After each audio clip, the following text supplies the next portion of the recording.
what are the challenges still? Oh, the challenges are infrastructure. It's roads. It's neighborhoods. It's also making sure that we as a community, that we pull together, that we work together as a community.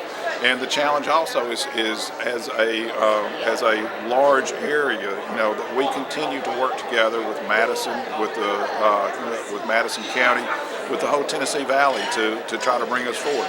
Another big challenge that we have is we have to convince Washington, D.C. that NASA is the finest group of intellectual minds that have ever been work on space and aeronautics. And we've got to get that message up to Washington, because if that message if that group was ever dispersed, we'd never be able to get it back.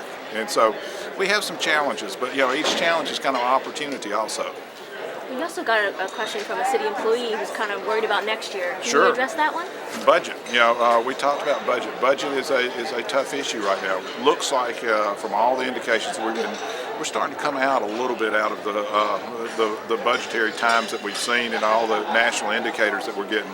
But we still have to keep the hiring freeze on. We still have to not buy fleet. We still have to have people doubling up on jobs, and one of the things you got to say is that the city employees have been over backwards to try to make sure that we have not cut services. So we've been able to do a lot of consolidation and not cut services. And that's a tribute to the city employees who have been out there and done the work for that. And it's going to continue into 2010, you think? It will. Okay, I'm good. You spoke to about 1,300 of your closest friends. What was that like for you to do this for the first time? Well, last year we had a state of the city, and there were probably, I think there were 1,100 or 1,200 people at that one. It's a good process because it's a time that we can step out and tell people what our plans are. You can reflect back on the past, but you also look at what the future is going to hold. And you help the whole community focus on your challenges and what needs to happen in the future. So it's kind of it gets back to that communication idea. We're able to communicate to everybody the accomplishments of the past, but challenges in the future. And you talked about one city, one vision. How do you think you've held up in the past year on that platform? I think we've held up okay. We've got a public debate going on over a couple of issues right now, and we have it in North Huntsville, East Huntsville, West Huntsville, South Huntsville. We have public debates on different issues. A lot of them are more social economic issues than they are moral or other issues.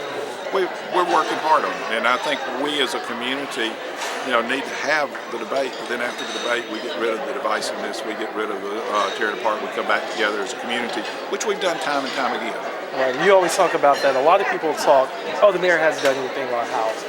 Yeah. I mean, what do you have to say to that? I mean, we see you in the media, we see you guys out there, we know you guys talking. Everything that you do is not going to be made public.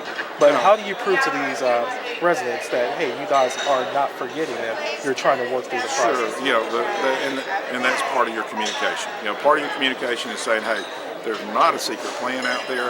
Our plans are all transparent. They're sitting out there on the shelf. Please look at them and tell us where you think we're right, where you think we're wrong, where we need to change and where we don't. And that's part of government. Democracy was never made to be pretty. Democracy is always something that will be that is somewhat messy, but it's the best form of government ever made. Okay, you talked about some of the challenges. Everybody knows roads. That's the biggest thing. For Huntsville, we got the Memorial Park. It's supposed to be done in January 2010. Yes. I mean, that's the goal.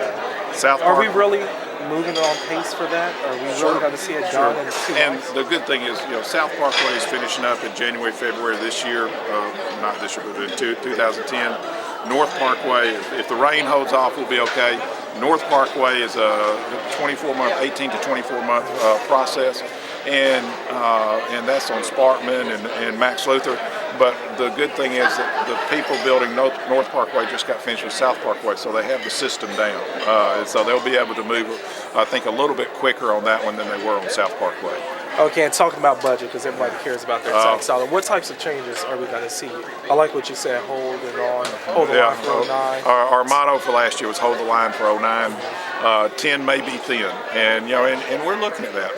Our biggest thing is we're trying to keep our expenditures as low as possible, but not cut services. The citizens of Huntsville pay for certain services, and we want to try to make sure that we still provide those services. We've got to start working on our downtown development plan. We've got to continue our presence in Montgomery and in Washington, making sure that our roads plans, which are really plans, that those plans become a reality.